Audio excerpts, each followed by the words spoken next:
Dico, c'è la sconfessione della visione tolemaica. Non è la Terra a girare intorno non è il Sole a girare intorno alla Terra pianeta privilegiato dal fatto che vi abita l'animale il primo nella gerarchia degli esseri viventi, l'uomo portatore di ragione, ma Copernico diciamo, ci dice e dimostra che è la Terra, stella nana, a girare intorno al Sole.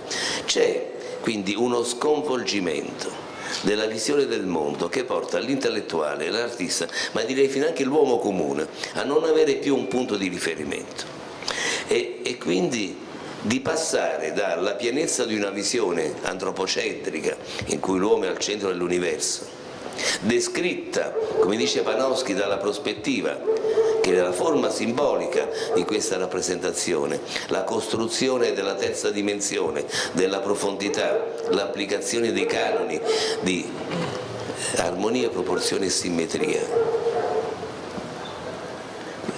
È una costruzione che è un trompe-l'œil, ma è una misura del mondo. È una rappresentazione nella quale il principe sta al centro della corte e l'uomo al centro della natura. È l'apogeo dell'arte occidentale, che trova in Italia questa conquista, perché per esempio in Olanda e altrove si arriva alla prospettiva ma attraverso delle macchine ottiche. C'è, direi, un atteggiamento analitico che non è quello di Leonardo, il quale già dichiara di essere un uomo di esperienza, cioè comincia a disegnare il corpo umano, ad analizzare l'anatomia, e quindi i prodromi del manierismo ci sono già nel protomanierismo, che sarebbe poi alcune opere sfuggite di mano, se vogliamo dire così, a Michelangelo, a Raffaello e a Leonardo. Finanche Raffaello, che sembra in qualche modo, come dico spesso, Raffaello, che è un pittore del Cinquecento, è quello che è il più grande pittore del Quattrocento, secondo me, perché è quello che conferma una visione aristotelica della natura, della realtà, ed è quello che porta alla massima perfezione il sistema, e direi proprio l'umanesimo rinascimentale. Però se voi andate a vedere l'Incendio di Borgo a Roma, nelle stanze vaticane, vi accorgete che c'è una volumetria, un movimento delle masse, una drammaticità che non sembra più appartenere a Raffaello, per non parlare di Michelangelo, della sua teoria del non finito, che è rivoluzionaria, arriva fino ad oggi, anticipa Umberto Eco, l'opera aperta. Leonardo con i suoi sfumati, i suoi appunto paesaggi melanconici, in cui c'è il pathos della distanza, direbbe Nietzsche, ma senza drammi. Leonardo già dice l'arte è cosa mentale. E il manierismo, che arriva dopo, che non ha più alle spalle questa visione antropocentrica in cui l'uomo è al centro dell'universo, non c'è quel quiusque che ciascuno è, c'è una mosca che mi rompe le palle, ciascuno è artefice della propria fortuna, non c'è più questa sicurezza, c'è un vivere alla deriva, c'è una mancanza di punti di riferimento, non c'è più fiducia nel futuro e quindi non c'è più fiducia in quello che era il trend dell'arte occidentale, il mutamento, il principio di invenzione, lo spostamento in avanti del linguaggio, non più il futuro, protezione attraverso un riferimento al passato. La citazione, non più il principio di invenzione, ma il principio di citazione. La memoria linguistica, il rifarsi a parametri dell'epoca precedente, dell'apogeo rinascimentale, la ripresa della prospettiva. E questo è il paradosso, che per rappresentare un mondo asimmetrico, direbbero a Roma, a fave, un mondo diciamo assolutamente non più controllabile in termini di razionalità, l'artista ricorre attraverso la memoria al sistema linguistico, a una macchina diciamo, di costruzione visiva che invece poggia tutto sul principio di ragione. E questo perché? Perché l'artista non utilizza più la mimesis, l'imitazione della natura, non aderisce più ai principi di realtà, ma concettualizza l'opera. Comincia ad avere una riserva mentale verso la realtà che deve rappresentare. E qui nasce, e poi ripasso la parola ad Antonio, la figura del traditore. Chi è il traditore per definizione? È quello che guarda il mondo, non lo accetta, vorrebbe cambiarlo, non agisce, vive tutto sul piano della riserva mentale, la posizione della lateralità. La lateralità dell'artista manierista, la riserva mentale dell'artista manierista, la sua riserva indiana è il linguaggio, la metafora, l'allegoria. L'artista deve rappresentare un mondo che non accetta e si rifugia nella bizzarria, nell'eccentricità. Deve rappresentare un mondo che non torna, non può più lavorare sulla simmetria, ma c'è sempre un elemento di rottura. Allora nel libro, ve lo segnalo, anche perché viene ristampato in autunno, però dall'Electa, ho creato anche una struttura particolare. I paragrafi portano sempre 3 termini, mai solo 2, perché 2 è come lo specchio, è simmetrico, è un sistema chiuso. Il 3, il terzo elemento, è l'elemento di rottura. Quindi sono titoli che segnalano proprio l'ansietas, ma anche l'insoddisfazione di vivere al chiuso. Non a caso la pittura manierista è una pittura che non è mai all'aperto, mentre Tiziano ancora dipinge Carlo V a cavallo, prima di quello di David di Napoleone, ma sempre con un cavallo, come dire, in azione. I ritratti manieristi sono ritratti di interni, in cui lo spazio è sbarrato. Sono guerrieri dell'anima gli artisti manieristi, hanno un'armatura stilistica e sempre accanto o sul tavolo ci sono libri, poi col tempo ci sarà la vanitas, va bene, il teschio, mentre diciamo nel 500, nel 400, diciamo il principe è sempre un uomo di azione. Qui l'azione è quella dell'arrovellamento, è un'azione mentale. Allora, per costruire questo libro e questa visione che parla appunto di vari ambiti,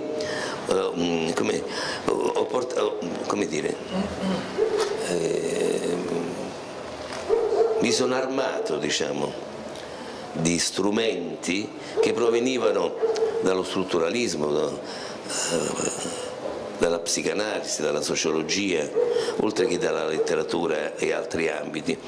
Quindi non c'è, diciamo, una lettura strettamente visiva, formale o iconologica, ma piuttosto, ripeto, sconfinante anche verso relazioni che ho ritrovato con autori almeno sul piano teorico, attuali. In fondo io con questo libro volevo prefigurare un sospetto della realtà che ci circonda, senza, col pudore di non fare nessuna denuncia.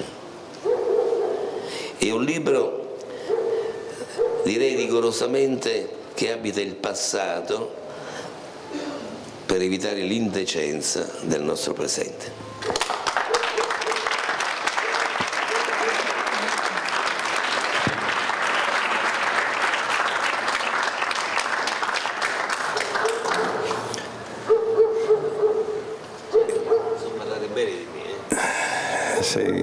Sei molto autoreferenziale. Dunque, questo tema del tradimento, che mi pare un po' il baricentro di tutto il discorso, il convergere, diciamo, di tutta la tua analisi, su questa che improvvisamente diventa una categoria del possibile politico, cioè il tradimento. Quando Machiavelli, insomma, dice per forza o con frode, come dire, dà insieme un'alternativa, ma, come dire, suggerisce una possibile strategia di intervento sulla realtà. E naturalmente ci si chiede che cos'è questa frode, insomma, cosa significa da un punto di vista della politica, cos'è? È l'astuzia, è la capacità del raggiro, è la possibilità di ottenere o di raggiungere un obiettivo politico, uno scopo politico, come dire, fuori da quelle coerenze o da quegli ideali che il passato aveva in qualche modo posto alla base stessa della politica come bene, insomma.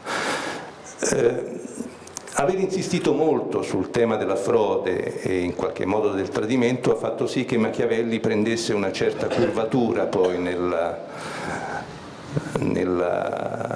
ricezione, diciamo, da parte di quelli che verranno dopo e che ne vedranno per molti secoli soprattutto, come dire, una figura luciferina, cioè Machiavelli è il primo che corrompe, a detta di questa interpretazione, il rapporto con la realtà. E in realtà la cosa è più complicata di quanto non appaia nella interpretazione. Pensate a tutta l'interpretazione elisabettiana, insomma, che viene data di inglese, che viene data di Machiavelli, insomma. Questo accostarlo all'anticristo, questo metterlo sullo stesso piano, diciamo, come dire, infernale di un Satana, insomma. Quasi che, come dire, immaginare che la politica possa essere appunto questa frode, questo inganno, questo tradimento, lasciasse, come dire, cadere e corrompesse i principi stessi, diciamo, che erano a regola e a base dell'agire umano. E non è un caso che questa versione, questa interpretazione viene ripresa, amplificata e resa in qualche modo immortale da Shakespeare, con la figura di Iago, di cui tu, come dire, con piacere, diciamo, parli, ti diffondi per una serie di pagine in questo libro. Chi è Iago? Chi è questa? Cioè, che cos'è l'Otello? È solo un dramma della gelosia o è qualche cosa di più? Qualche cosa di diverso anche da una semplice, diciamo, banalizzazione di un amore stravolto o malinteso, insomma. Ecco, Iago effettivamente appare come una figura volutamente laterale, per usare un'espressione di Bonito Riva.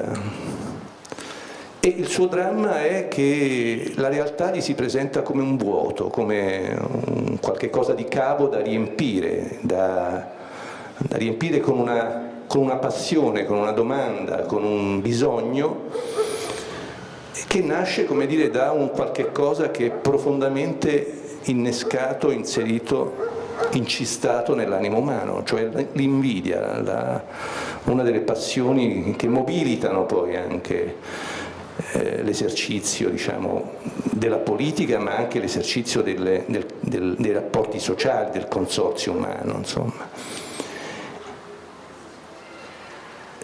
Tu citi una frase che anche qui è interessante per capire dove va a posare questa forma di tradimento, insomma, da parte di Iago, quando, rivolgendosi, commentando con Desdemona la sua figura, dice: io sono soltanto un critico, no? Sono soltanto un critico, insomma. Cioè ho soltanto la lucidità di potermi, come dire, permettere il lusso di avere un rapporto distaccato con quello che io vedo, con quello che io scruto, anche da un buco, diciamo, di una serratura, e da quello muovere, mobilitare passioni che non sono mie ma sono altrui, insomma, le passioni di Otello e naturalmente quelle stesse di Desdemona. Quindi il tradimento è una macchina molto efficace, molto solerte, molto importante, e però è una macchina che ha bisogno al tempo stesso del suo contrario per poter vivere, per potersi alimentare. Cioè il tradimento ha bisogno dall'altra parte di una forma di fedeltà da trasgredire, da tradire, di valori da negare. È un nichilismo, diciamo, ancora all'origine, capace per questo di misurarsi ancora con l'altro. Tanto è vero che, come dire, Iago non può fare a meno di Otello, e quindi insieme formano, e questa è un'altra delle caratteristiche, poi possiamo dire, di questo secolo manierista, formano una coppia asimmetrica. Tu insisti, mi sembra anche qui con dovizia di particolari nella ricerca che fai di coppie che esercitano, come dire, non soltanto una loro suggestione letteraria, come può essere quella di Iago e Otello, ma anche una suggestione di tipo psicologico, insomma, come nel caso o di necessità, quasi che l'uno senza l'altro non possa fare a meno dell'altro, come le figure di Don Chisciotte e di Sancho Panza, ma più in generale, come dire, nelle figure del servo e del padrone, che sono come dire, che è il paradigma, non a caso, come dire, fissato in maniera straordinariamente mobile da Hegel, in cui si vede come dire, l'esercizio di questa dialettica fra il servo e il padrone sia un esercizio votato, per così dire, apparentemente alla vittoria del padrone, che prevale sulla figura del servo, e per questo è padrone, perché non teme la morte nel duello cruento fra i due, ma l'altro ha qualche cosa che il padrone non ha, cioè ha l'angoscia della morte, ha questo sentimento umanissimo di finitezza, di mortalità appunto, che in prospettiva lo metterà in una condizione di superiorità rispetto allo stesso padrone. Ecco, in questa rappresentazione il gioco, se vuoi, del tradimento prende una forma nuova, e il tradimento diventa nei secoli successivi qualche cosa che ha a che vedere con la lotta di classe, per esempio, qualche cosa che Marx prenderà in esame in maniera molto meticolosa, cioè quel motore laterale che rapporta porta a una forma, diciamo così, di infedeltà, diventa l'infedeltà del servo, diventa l'infedeltà del sottomesso e si trasforma in qualche cosa che chiaramente prende il nome di lotta di classe. Termine questo oggi molto, come dire, poco spendibile, ma se ci pensate fino agli anni 70, cioè fino al momento in cui entra in crisi tutta una forma ideologica, era uno dei grandi motori della storia, o tale si pensava che fosse. Mi fermo qui. Spento? Spento? Accendi. Dove sono? Sì.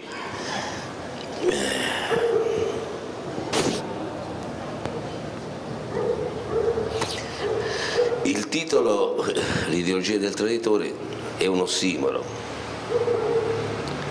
perché è chiaro che quando il tradimento va alla standa e diventa collettivo, diventa lotta di classe. Quindi io non credo che è Marx che dà ragione a Engels, ma Hegel che secondo me ha analizzato i prodromi, ma non ha, secondo me, prefigurato la lotta di classe. Il traditore è una figura, secondo me, endemica, costitutiva di ogni civiltà. È un motore ecologico che non va a benzina perché non deve fare rumore. È un'attitudine personalizzata, legato alla supremazia del soggetto. In qualche modo il traditore non può esistere nella cultura orientale. È una figura tipicamente occidentale che mette al centro l'individuo, il soggetto. Un soggetto disincantato, un nichilista e direi un portatore non di immoralità ma di amoralità. Shakespeare che cosa fa? Che peraltro, di cui analizzo peraltro anche Re Lear e tanti altri testi suoi nel mio libro, dice a un certo punto: noi siamo un sogno dentro un sogno. Ecco, questa consapevolezza. Io direi che il traditore non è armato di cinismo, ma di disincanto. E questo disincanto gli permette di non aderire mai ad una soluzione. Anche il traditore non ha degli obiettivi. Il tradimento è una tautologia, è una perseveranza. E se ve lo descrivo così bene, fidatevi.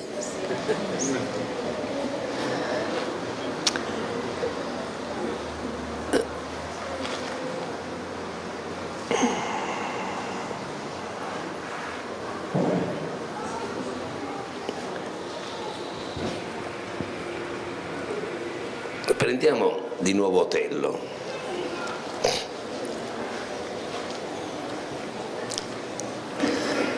Non poteva mai Shakespeare intitolare il dramma Iago. Poi non ci sarebbe stata la possibilità della lateralità. Diventava centrale il servo. È interessante perché invece il meccanismo prefigurato poi successivamente da Hegel nel dramma elisabettiano è ben descritto. Io non sono che un critico. Quando Otello si complimenta con lui per quello che gli racconta, ma qual è il dramma vero? Non è quello della gelosia di Otello. quella è cronaca nera. È il dramma filosofico di Iago. Iago vive mettendo in azione gli altri. Questo è l'uso, ecco il nichilista attivo, l'uso, se si può dire, costruttivo del tradimento. Iago non vive direttamente,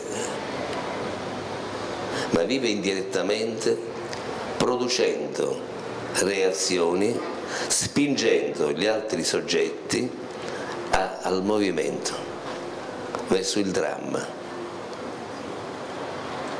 Io non sono che un critico, significa proprio questo.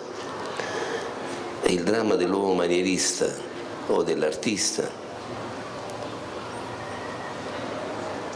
che c'è una distanza invalicabile e poi alla fine anche la confessione, diciamo che mia, ma che appartiene a tutta una tradizione culturale, no? Che c'è il diaframma del linguaggio,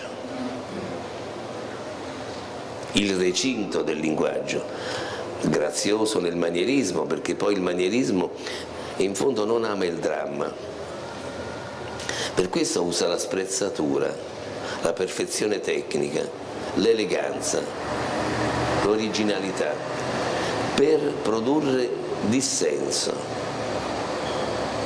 all'insaputa, ecco, del principe, senza mai violenza. E questo è il dramma del manierismo, la distanza. E dell'artista quello di lavorare nella metafora, e non può uscire di metafora l'artista.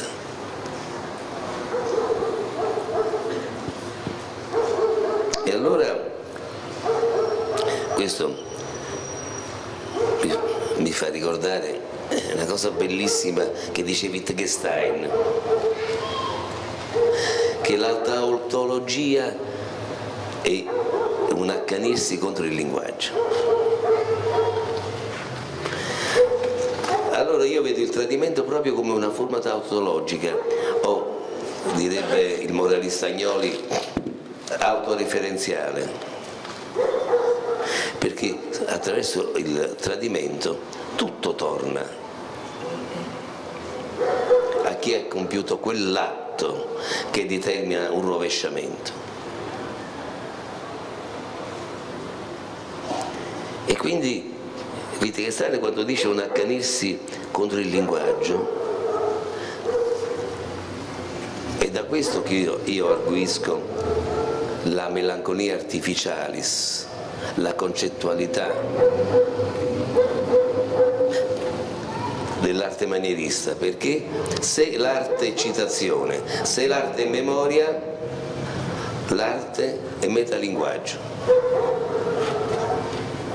Non essendoci più un principio di invenzione, è la citazione di un libro, è un riuso, è un riciclaggio, dove la distanza si raddoppia. Quindi ogni artista manierista vive questo dramma e lo vive con grazia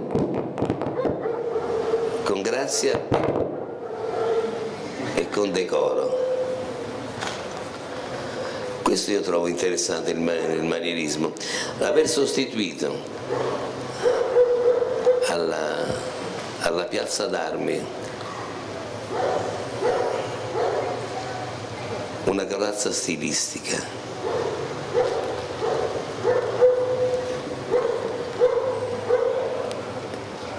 aver capito che l'artista vive un'epoca di esaurimento storico che quasi prefigura l'esaurimento nervoso. Meglio vivere in casa. E allora vediamo tutti i ritratti dove, se guardate, nei quadri manieristi, dove c'è sempre lo sbarramento, non c'è profondità. Oppure c'è il chiasmo Questa è una figura creata dal manierismo. Il chiasmo è quella figura per cui c'è come un intreccio, dei punti di riferimento che sbarra la vista in qualche modo, la distrae, non permette di penetrare all'interno, ed è specialmente a Poggio a Caiano Pontormo che ne fa uso.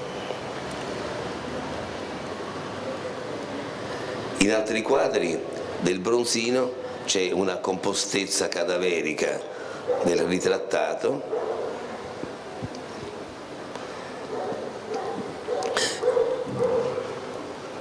ma diciamo così lo spazio si sente che è provvisorio, c'è una tenda e basta. Quasi poi come diventa con la fotografia quella tenda dove si mette il soggetto e gli si fa le prime foto a fine dell'Ottocento, ma diciamo una provvisorietà che si comprende, nasce dal fatto che l'artista vuole rappresentare una condizione interiore. Direi che il manierismo è quel linguaggio, è quella epoca in cui la civiltà occidentale, se voi pensate che prima dell'umanesimo c'è stato il Medioevo,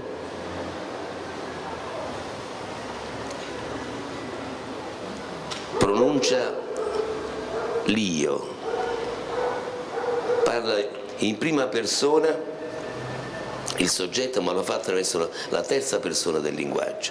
Questo è molto interessante. Ecco qui un altro ossimoro, l'uso personale dell'artista dell'impersonalità del linguaggio per rappresentare una condizione di spaesamento.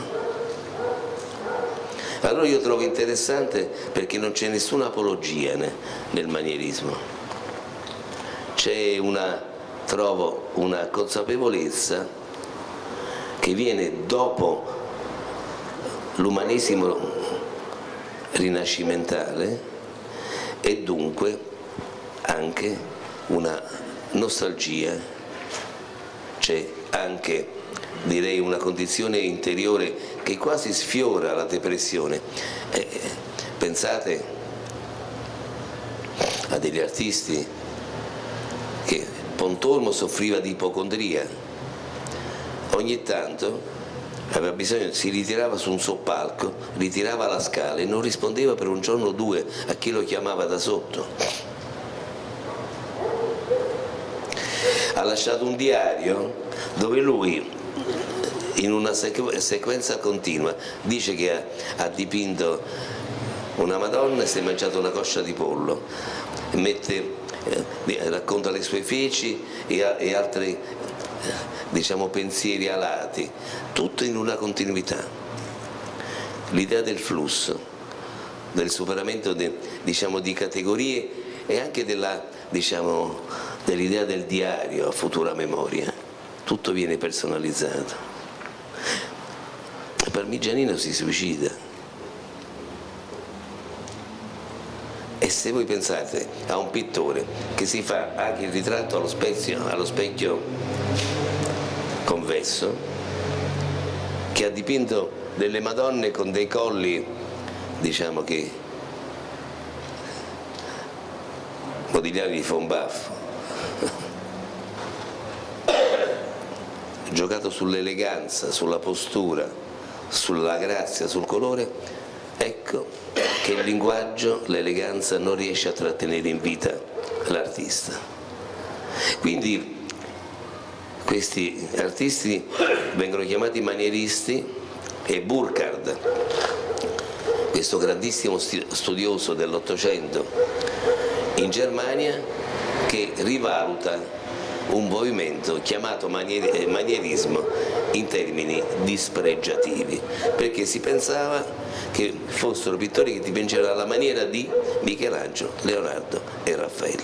Invece attraverso il tradimento si comprende che la citazione sposta l'uso diciamo letterale della prospettiva fino a che diventa asimmetrica le figure per esempio nei quadri del Pontormo, nell'incontro di Sant'Anna e la Madonna, si vede che è un terreno in discesa e l'uomo non riesce a appoggiare i piedi sul terreno, non c'è senso gravitazionale, c'è sempre un'idea di vertigine.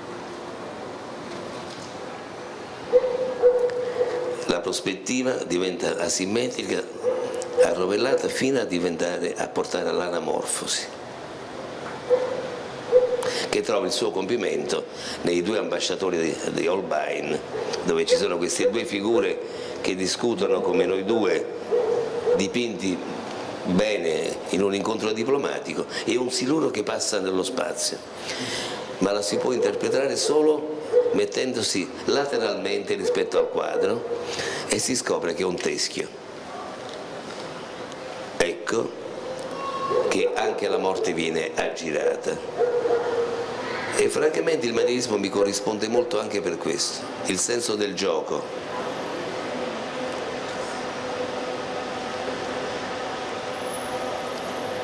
Che però è frutto di una coscienza, direi quasi non di una forma epicurea, ma stoica dell'essere al mondo.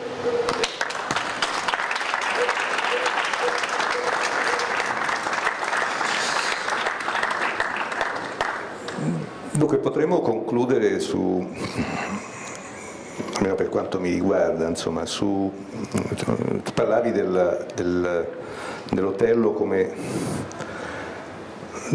non un dramma, cioè è banale definirlo giustamente, insomma, definire un dramma della gelosia, insomma. È un dramma dell'epistemologia, un dramma della verità, questo è l'Otello sostanzialmente, della verità, cioè della verità che non è possibile in qualche modo accertare. Iago è un soggetto che semina falsi indizi, semina dubbi, semina verità relative fondamentalmente, alle quali si può credere soltanto dentro determinati contesti.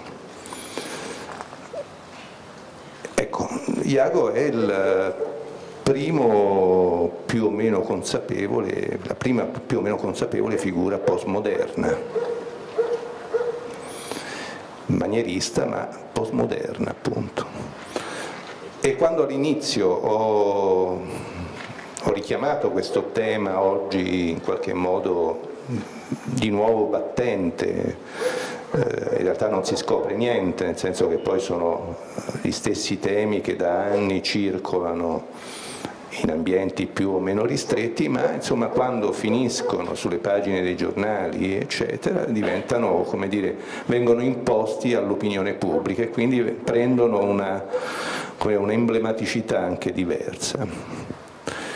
Ed è quello che sta accadendo sul tema del postmoderno, cioè un postmoderno che dopo anni, diciamo, di una sorta di affermazione a più livelli, a livello della politica come a livello dell'estetica, dell'arte, eccetera, eccetera, oggi questo tipo di schema, di griglia interpretativa viene rimesso in discussione nel nome appunto di una verità che va ancorata alla realtà, va ancorata ai fatti. Questo è il gioco, il confronto fra due versioni, ancora una volta due versioni sul mondo.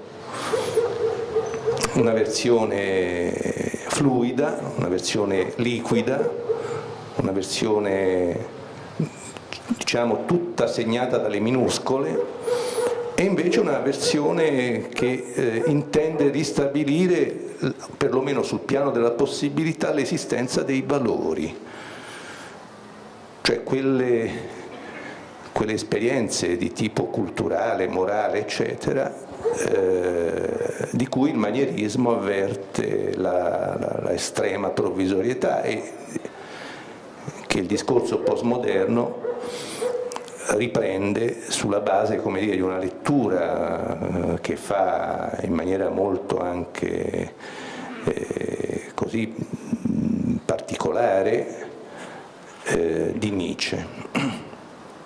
E in Italia questa versione prenderà il nome di pensiero debole, insomma, come molti di noi sanno. Ora, la cosa interessante è che il libro di Achille è un libro del 1976, cioè esce pochi anni prima, ma esce prima di un libro che si imporrà poi all'attenzione, diciamo, internazionale, che è La condizione postmoderna di Lyotard, dove per l'appunto, come dire, si dice una cosa molto, molto semplice e molto tranchant: sono finite le grandi narrazioni della storia, sono finite le grandi ideologie, se vogliamo metterla su un piano un po' più, diciamo, immediato. E che cosa sostituisce questa scena che è fatta a questo punto di macerie? Lo sostituisce, come dire, un soggetto, una figura certamente pensante, certamente in grado di agire, ma ricondotta, come dire, a una esatta, perfetta parità con altre versioni del mondo. Insomma, la mia versione non è più valida, non è più importante della tua. E questo, come potete ben immaginare, apre un problema grande quanto una casa. Cioè, se la mia versione è tanto importante quanto la tua, certo, come dire, apriamo un bel discorso democratico, ma alla fine chi decide che una delle due versioni prevarrà sull'altra? Questo è il punto al quale i fautori di un discorso filosofico diverso dal postmoderno hanno battuto, richiamandosi a quei famosi fatti. I fatti però che cosa sono? Sono semplicemente quelle cose esterne, quegli oggetti con i quali noi abbiamo a che fare e dai quali partiamo per ogni riflessione, ma questo, obietterebbe un postmodernista, è una forma di realismo ingenuo, cioè una forma in cui tu non, come dire, non tiri fuori una verità superiore alle altre, tiri fuori soltanto un ennesimo artificio che non rende conto, non si capacita che quell'oggetto che dovrebbe fare come dire, da fondamento al nostro discorso, quella cosa, quel mondo esterno, quella realtà, esiste soltanto se noi la interpretiamo. Quindi il discorso, se volete, continua e continuerà nei prossimi anni, perché la verità è che non c'è una verità sulla quale è possibile stabilire un'esperienza autentica, così come avevano immaginato di farla alcuni nostri grandi predecessori, insomma, e tra questi, visto che parliamo del Novecento, una figura come quella di Heidegger. Che cosa ci resta? Qui si apre un capitolo molto difficile, molto complicato, e io credo, come dire, non è forse questo il momento per chiuderlo con una riflessione, ma certamente il libro di Bonito Oliva, questa ideologia del traditore,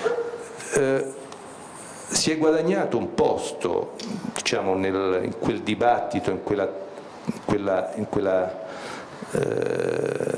quel mutamento che è avvenuto negli anni 70, e lo ha fatto, come dire, senza assumersi in prima persona o mettendo sulle proprie spalle, come dire, una concettualizzazione di tipo strettamente filosofico. Lo ha fatto con una libertà di pensiero che a 35 anni di distanza da quando il libro vide la luce, si ritrova in tutta la sua freschezza, e questo è una cosa della quale, almeno personalmente, gli sono grato. Grazie.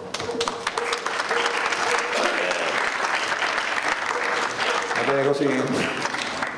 Io sono grato a Antonio Agnoli, di cui conosco, oltre alla finezza intellettuale, una grande onestà e moralità. Anche come cuoco è bravo, ce l'ha anche in cucina questa moralità.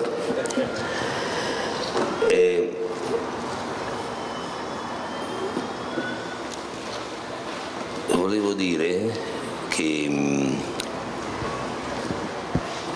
invece Jameson nel suo libro dà atto che questo mio testo è uscito prima di quello di Lyotard, non solo, e ti farò vedere, Fazzi editore, il maloppone postmodern.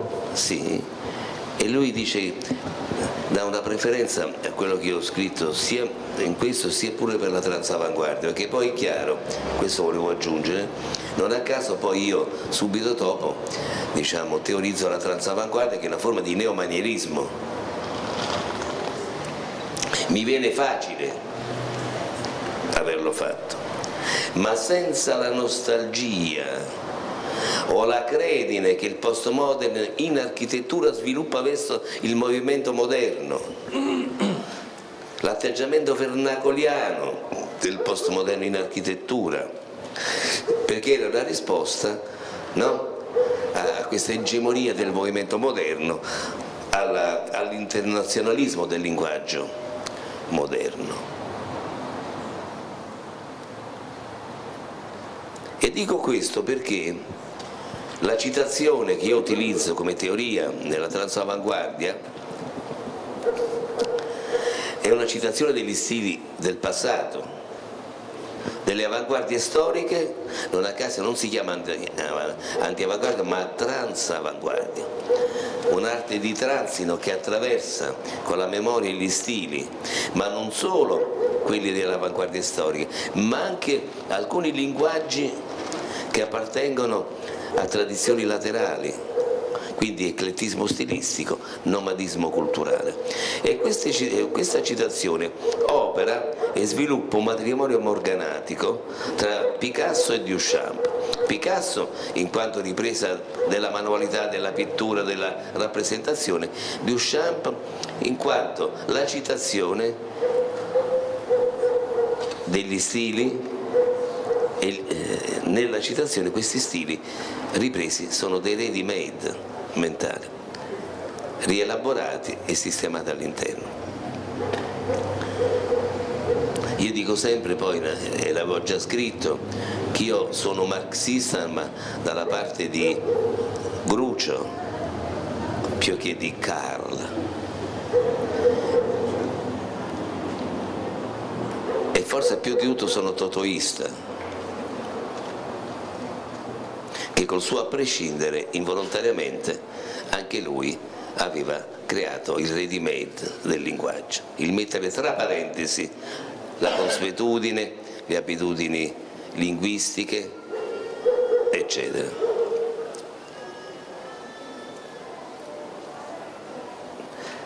Devo dire che questo libro assolutamente mi rappresenta. Ogni tanto io cerco di non guardarlo, perché dico, ma come cazzo, sto proprio bravo, ma come ho fatto? È un libro straordinario.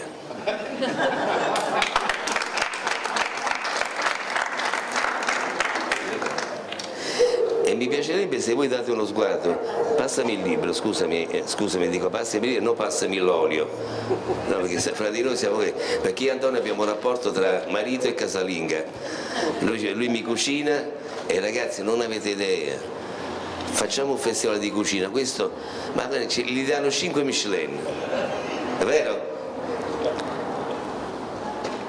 Allora, non voglio farlo io perché secondo me Antonio ha una bella voce.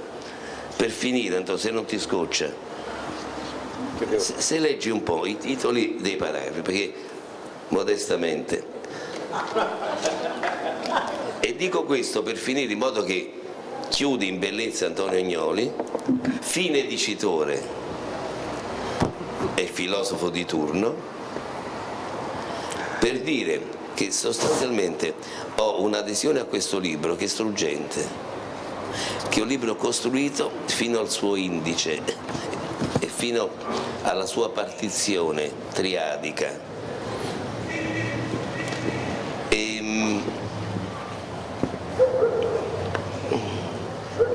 Mi fa piacere annunciarvi che in autunno riesce di nuovo con l'Electa, e dirvi pure questo per narcisismo, tanto alcuni di voi lo sanno. Questo è un libro proprio sul traditore, è stato tradotto fino anche in cinese. Che cazzo ci capiscono i cinesi sul traditore? È veramente impressionante. Quindi siamo riusciti a incurearci anche nell'impero celeste. La parola al fine dicitore. Antonio Ignoli. Allora, questo è effettivamente un indice interessante, perché è un indice triadico ed è una specie di mappa, di mappatura della...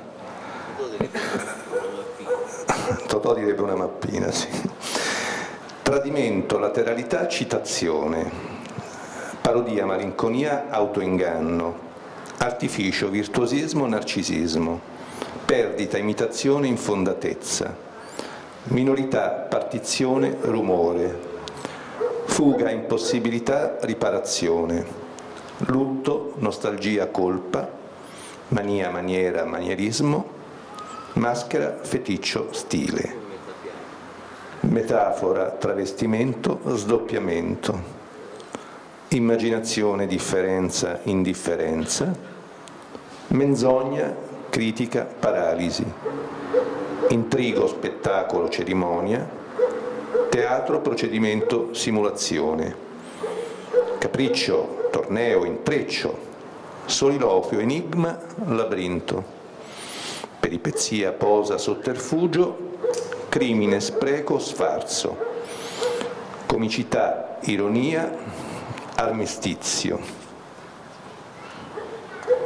riso, sorriso, lamento, morte, rischio, sovranità, proiezione, sublimazione, distanza, servigio, adulazione, solitudine, silenzio, dibattito, usurpazione, assedio, opacità, flusso, macchina, contraddizione, modello, memoria, scrittura, simulacro, interstizio, congiunzione, vuoto, superficie, scena, ripetizione, stramberia, trasversalità, dissociazione, squilibrio, sproporzione, dismisura, dolore, esaltazione, sospensione, corazza, strabismo, spirale, riflesso, perifrasi, copia, specchio, ferita, resto, antiracconto, pathos, sostituto, calco, differimento, meraviglia,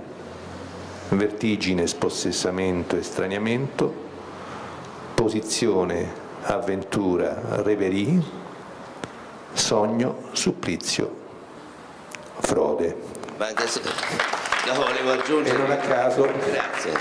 Volevo aggiungere che manca solo una cosa: Totò, Peppino e la Malafemmina. È triadico anche quello, Grazie, buon Natale.